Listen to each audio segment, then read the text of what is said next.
Hi, Rajiv Sharma from myetutors.com, जहां IIT JEE, NEET और CBSE chemistry के साथ एसोसिएटेड फंडामेंटल कंसेप्ट्स और प्रॉब्लम सॉल्विंग टेक्निक्स के एपिसोड्स मैं आपके लिए लेके आता हूं। और यदि आप अपनी केमिस्ट्री को और ज्यादा बेटर करना चाहते हैं तो myetutors.com पे आपको PDF practice material, online subjective test, online objective test, notes और मॉक टेस्ट मिलेंगे जिनको प्रैक्टिस करके आप अपनी केमिस्ट्री को और ज्यादा बेटर कर सकते हैं। और इस एपिसोड में मैं आपके साथ मैक्सिमम इलेक्ट्रिकल वर्क डन या गिब्स फ्री एनर्जी जो इलेक्ट्रोकेमिस्ट्री में हम पढ़ते हैं उसके साथ एसोसिएटेड एक न्यूमेरिकल लॉग टेबल यूज करके डिस्कस कर रहा हूं।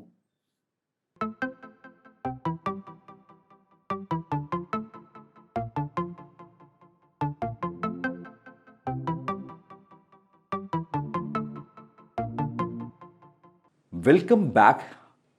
तो गिब्स फ्री एनर्जी या मैक्सिमम इलेक्ट्रिकल वर्क डन के साथ किस तरह से लॉग टेबल्स को हम एम्बेड कर सकते हैं और अपनी कैलकुलेशंस को इजी कर सकते हैं, मैं वही आपको इस एपिसोड में समझाने की कोशिश कर रहा हूं। तो चलें क्लास में और देखें कि किस तरह से हम लॉग टेबल का यूज करके एक कॉम्प्लेक्स कैलकुलेशन को सिंप्लीफाई कर सकते हैं।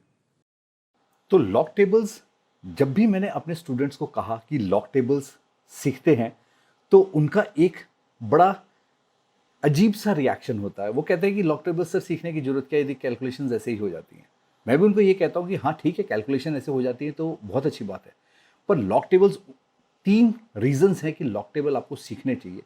सबसे पहली चीज कि यदि आपको अपने आंसर्स को बेटर प्रेजेंटेबल बनाना है, क्योंकि जब आप किसी भी एग्जामिनेशन में, सब्जेक्टिव एग्जामिनेशन लिखते हैं तो उसमें यदि आपके आंसर्स प्रेजेंटेबल होते हैं तो उससे बहुत फर्क पड़ता है। सेकेंडली, यदि आपकी मैथमेटिकल कैलकुलेशंस, स्पेसिफिकली डिवीजन या मल्टीप्लिकेशन में आप सिली मिस्टेक्स करते हैं तो लॉग टेबल उसको एलिमिनेट आउट कर देता है। और थर्डली, यदि आपको कैलकुलेशंस में बहुत टाइम लगता है तो उसमें यदि आप लॉग टेबल यूज करेंगे तो आपकी कैलकुलेशन फास्ट हो जाएगी और उसमें एक्यूरेसी बढ़ जाएगी।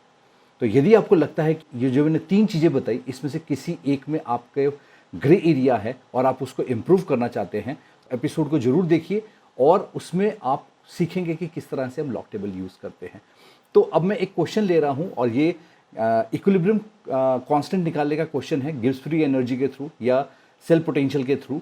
तो हम देखते हैं और इलेक्ट्रोकेमिस्ट्री चैप्टर के साथ एसोसिएटेड है। तो अब जो क्वेश्चन है वो इस तरीके से है कि calculate equilibrium constant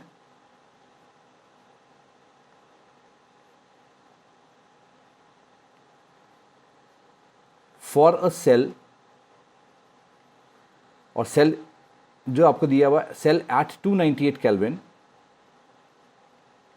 तो सेल है zinc is converting into zinc plus 2 ions और उसकी कंसेंट्रेशन है 0.0004 मोलर सॉल्ट ब्रिज, और इसके साथ है कैडमियम प्लस 2 आयंस। अब कैडमियम प्लस 2 आयंस की कंसेंट्रेशन दी हुई है 0.2 मोलर इंटू कैडमियम सॉलिड। तो अब हम यहाँ पे देखें तो आपको पोटेंशियल दिया हुआ है कि E naught of zinc plus 2 ions to zinc solid is minus 0.763 volts, and cadmium का जो आपको पोटेंशियल दिया हुआ है E naught of cadmium plus 2 ions to cadmium solid, this is minus 0.403 volts। तो अब हम इसमें, क्योंकि आपको कंसंट्रेशन पहले, सबसे पहले हमारे सेल पोटेंशियल दिए हुए हैं और दोनों आयंस की कंसंट्रेशन दी है, तो हम इसमें सबसे पहले ई नॉट सेल निकालेंगे और उसके बाद हम नर्स्ट इक्वेशन यूज़ करेंगे। तो पहले ई नॉट सेल निकालते हैं।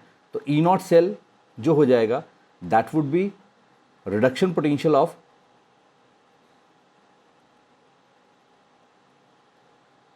ऑफ राइट हैंड साइड या कैडमियम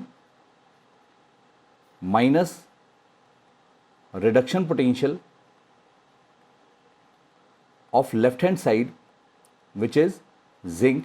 और यदि आप सेल पोटेंशियल निकालने में या नर्स्ट इक्वेशन में कोई दिक्कत है तो जो ऊपर आपको लिंक डिस्प्ले हो रहे हैं, पहला लिंक जो होगा सेल पोटेंशियल निकालने के लिए, दूसरा लिंक नर्स्ट इक्वेशन के लिए है।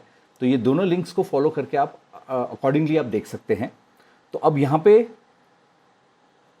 जो आपके पास आ जाएगा ये हो जाएगा 0.403 volts minus of minus 0.763 volts. तो अब हम इसको सॉल्व करें तो हमारे पास आ जाएगा 0.36 वोल्ट्स। तो हमारे पास ई नॉट सेल जो आ गया दैट इज़ 0.36 वोल्ट्स आ गया। तो ये हमारा ई नॉट सेल हो गया। अब हम इसमें क्योंकि हमारे को कंसंट्रेशन जिंक आयंस और कैडमियम आयंस की 1 मोलर नहीं गिवन है, इसलिए हमें अब इसमें नर्स्ट इक्वेशन यूज़ करनी पड़ेगी। तो हम देखें कि नर्स्ट इक्वेशन कैसे अप्लाई होगी। तो अब इसमें ऐसे हो जाएगा कि नर्स्ट इक्वेशन होती है E cell would be equal to E naught cell minus 0.0592 divided by n into log of concentration of products over concentration of reactants। तो अब हम इसमें जो ऑक्सीडेशन और रिडक्शन रिएक्शन बना के देखें तो ये हो जाएगा जिंक ऑक्सीडाइज कर रहा है into zinc +2 ions +2 electrons and cadmium is getting reduced. So cadmium +2 ions +2 electrons is giving cadmium solid. और यदि अब देखें तो यहाँ पे n की वैल्यू 2 आ जाएगी। तो इसमें नंबर ऑफ इलेक्ट्रॉन्स जो इन्वॉल्व हैं वो 2 हैं। और इसके साथ अब इसको इक्वेशन ऐड कर लें तो हमारे पास आ जाएगा zinc solid plus cadmium +2 ions is giving zinc +2 ions plus cadmium solid. तो हम ई सेल की वैल्यू या नर्स्ट इक्वेशन को स्टार्ट करें तो E cell would be equal to 0.36 volts minus 0.0592 divided by 2 into log of concentration. अब यहाँ पे प्रोडक्ट्स में जिंक आयंस है तो concentration of zinc ions over concentration of cadmium ions. और जो सॉलिड्स हैं उसकी कंसंट्रेशन जैसे मैंने पहले ही बताया कि वो हम यूनिटी ले लेते हैं तो हम एलिमिनेट आउट हो जाएगी।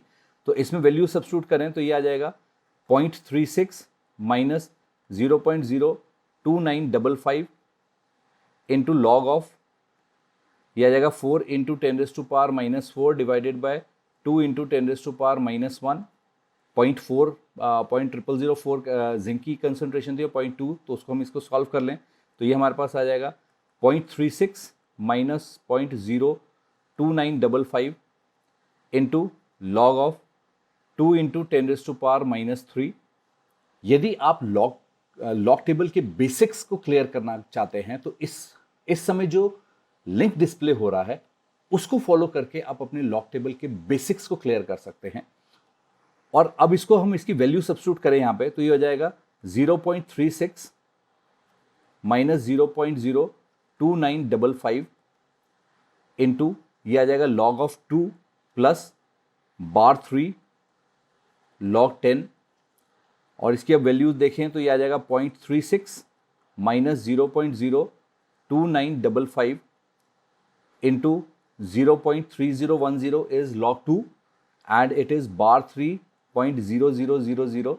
अब यहाँ पे कैरेक्टरिस्टिक पार्ट जो है हमारा नेगेटिव है, मेंटिसा पार्ट पॉजिटिव। और यहाँ बहुत सारे बच्चे जो है इसको यहाँ पे बीच में माइनस लगा देंगे। ऐसे डायरेक्टली माइनस नहीं होता क्योंकि यहाँ सिर्फ कैरेक्टरिस्टिक पार्ट नेगेटिव है, मेंटिसा पार्ट नेगेटिव नहीं है। अब हम इसको सॉल्व करने के लिए क्या करेंगे, आपस में इन दोनों को माइनस कर देंगे तो ये जाएगा 0.36 माइनस 0.02955 इंटू ये आ जाएगा माइनस 2.6990। और अब हम इसको देख लें तो ये आ जाएगा 0.36 प्लस 0.02955 इंटू 2.6990। तो अब हम इसे देखें तो ये जो वैल्यू हो जाएगी ये इस तरीके से आ जाएगी। तो हम इसको देखें तो इसकी वैल्यू जब हम सॉल्व कर लेंगे तो ई सेल जो हमारे पास आ जाएगा ये आ जाएगा 0.4397 वोल्ट्स। तो ये हमारे पास ई सेल आ गया। अब इस ई सेल को यूज़ करके हम फ्री एनर्जी चेंज निकालेंगे तो डेल्टा जी कैलकुलेट करेंगे। अब वैसे तो आइडियल फॉर्मूला होता है delta G naught is equal to minus n F E naught cell. अब ये ई नॉट सेल तब होता यदि हमारे पास जो सेल है वो स्टैंडर्ड होता, स्टैंडर्ड सेल होता मीन्स कंसंट्रेशन ऑफ आयंस जो हैं इलेक्ट्रोलाइट की कंसंट्रेशन 1 मोलर होनी चाहिए थी तो हम स्टैंडर्ड यूज़ कर सकते। क्योंकि ये स्टैंडर्ड कंडीशन नहीं थी इसीलिए हम यहाँ पे नर्स्ट इक्वेशन से हमने ई सेल निकाला। तो इस फॉर्मूला को मैं ऐसे लिख सकता हूं, delta G would be equal to minus n F E cell, और अब हम इसमें वैल्यू सब्स्टिट्यूट कर दे तो ये जाएगा delta G would be equal to -2 into 96500, that is Faraday's constant and it is 0.4397। अब हम इसको जस्ट इसको सिंप्लीफाई करने के लिए मैं इसको 10, ये जो यहाँ पे एक 0 है इसको 10 यहाँ मल्टीप्लाई कर रहा हूँ, तो इसको ये आ जाएगा -2 इंटू 9650 इंटू 4.397। अब हम इसमें लॉग अप्लाई करेंगे, इसको डायरेक्टली भी हम सॉल्व कर सकते हैं, पर मैं लॉग से बता रहा हूँ कि लॉग से इसको कैसे सॉल्व कर लेंगे। तो इसमें हम लिख लेंगे इसको minus delta G, log of minus delta G would be equal to log of 2 plus log of 9650 plus log of 4.397। तो इस तरह से हम कर लेंगे, इसको मैंने सिंप्लीफाई कर लिया, वरना इसको ये जो ये वैल्यू है इसका भी हम लॉग निकाल सकते थे, तो इसका लॉग निकालेंगे तो बार 1 आएगा। तो अब हम इसकी वैल्यूज देखें तो वैल्यूज इस तरीके से हो जाएगी, लॉग ऑफ 2 हो जाएगा 0.3010, वैसे ही लॉग ऑफ यदि इसको 96500 निकाल रहे होते तो ये हो जाता है 1 2 3 4 5 5 - 1 4, यहाँ पे 4 डिजिट्स है, 4 - 1 3 पॉइंट। अब हम इसमें 96 का 5 के अंदर देखेंगे तो हो जाएगा, तो दिस इज 9845 प्लस, अब इसको देखेंगे इसका जो आ जाएगा 0.43 का 9 का 7 में देखेंगे इसको, इट इज 6432, तो ये वैल्यू आ जाएगी 0.6432। अब इसको हम ऐड कर लें तो ये ऐड करके हमारे पास टोटल वैल्यू हमारे पास आ जाएगी, log of minus delta G would be equal to 4.9287, तो 4.9287 हमारे पास वैल्यू आ जाएगी। अब इसको हमने, क्योंकि हमें डेल्टा जी की वैल्यू निकालनी है, तो minus delta G would be equal to anti log of 4.9287, और अब इसका एंटी लॉग निकालेंगे तो एंटी लॉग में जैसे मैंने बेसिक वाले वीडियो में बताया है कि यहाँ पे हम 0.92 का 8 का 7 में देखेंगे और इंटू 10⁴ हो जाएगा। माइनस डेल्टा जी की जो वैल्यू आ जाएगी it would be 8.48 into 10⁴ joules. तो ये हमारे पास डेल्टा जी की वैल्यू आ गई, जो हमारे पास ई सेल था उसके अकॉर्डिंगली आ गई, या हम ऐसे लिख सकते हैं इसको, delta G would be equal to -8.48 into 10⁴ joules, ये वैल्यू हो जाएगी।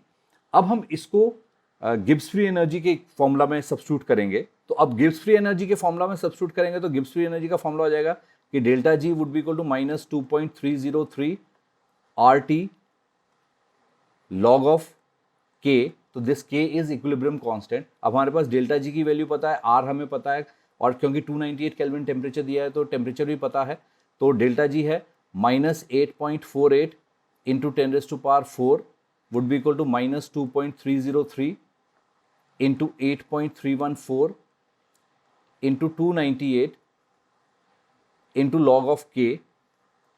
अब इसको क्योंकि दोनों तरफ माइनस का साइन है तो माइनस हम एलिमिनेट आउट हो जाएगा। अब इसके बाद हम इसको लिखेंगे तो ये आ जाएगा कि log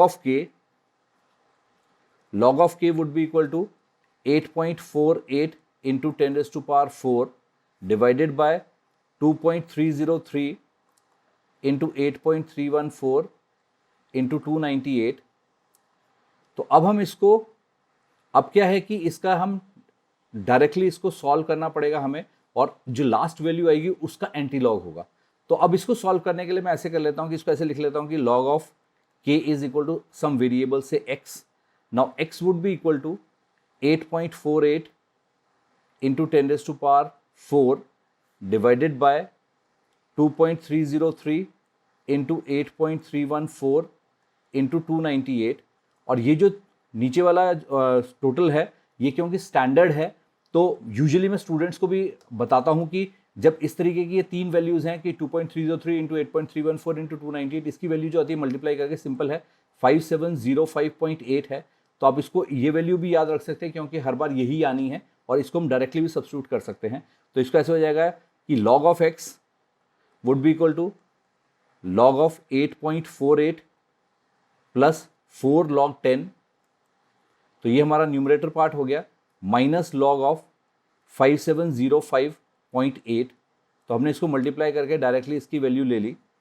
तो अब हम इसकी यदि लॉगरिदमिक वैल्यूज देखें तो इसमें देखेंगे कि कैरेक्टरिस्टिक क्या हो जाएगा 0 पॉइंट, अब 84 का हम 8 में देखेंगे तो 84 का 8 में आ जाएगा 9287 प्लस 4 टाइम्स 1.0000 लॉग ऑफ 10 की वैल्यू आ जाएगी। तो ये हमारा न्यूमरेटर पार्ट का लॉग आ गया और डिनोमिनेटर पार्ट का लॉग जो आ जाएगा इट इज़, हमने यहाँ पे 1 2 3 4 डेसिमल से पहले 4 डिजिट्स हैं तो -1 करेंगे 3 पॉइंट। अब कैरेक्टरिस्टिक की वैल्यू आ जाएगी 57 का 0 और 5 में देखेंगे या उसको 6 में देख सकते हैं, राउंड ऑफ कर दे तो 6 में देख सकते हैं।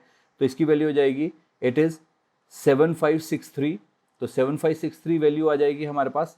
अब हम इसको ऐड और सब्ट्रैक्ट कर लें तो ये आ जाएगा दिस इज़ 4.9287 माइनस 3.7563। अब इसमें इसको माइनस करें तो हमारे पास लास्ट जो वैल्यू आ जाएगी 1.1724। तो लॉग ऑफ x जो हमारे पास आ गया 1.1724 आ गया। तो इसको सब्ट्रैक्ट करके हमारे पास ये वैल्यू आ गई। अब हम इसको आगे सॉल्व करें तो अब ये हो जाएगा कि log of x is 1.1724। तो x is now anti-log of 1.1724।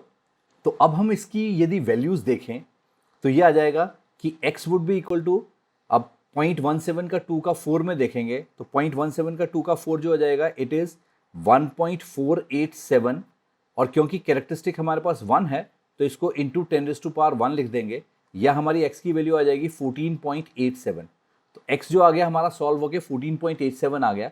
अब x जो था हमने इसको सब्स्टिट्यूट किया था ये पूरी वैल्यू को, तो मीन्स हम इसको अब ऐसे लिख सकते हैं कि this is log of k is equal to 14.87।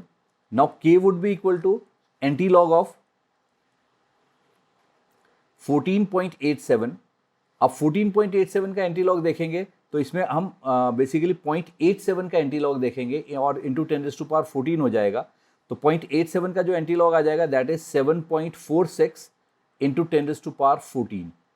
तो 7.46, तो k की वैल्यू आ गई कि 7.46 इंटू 10⁻14।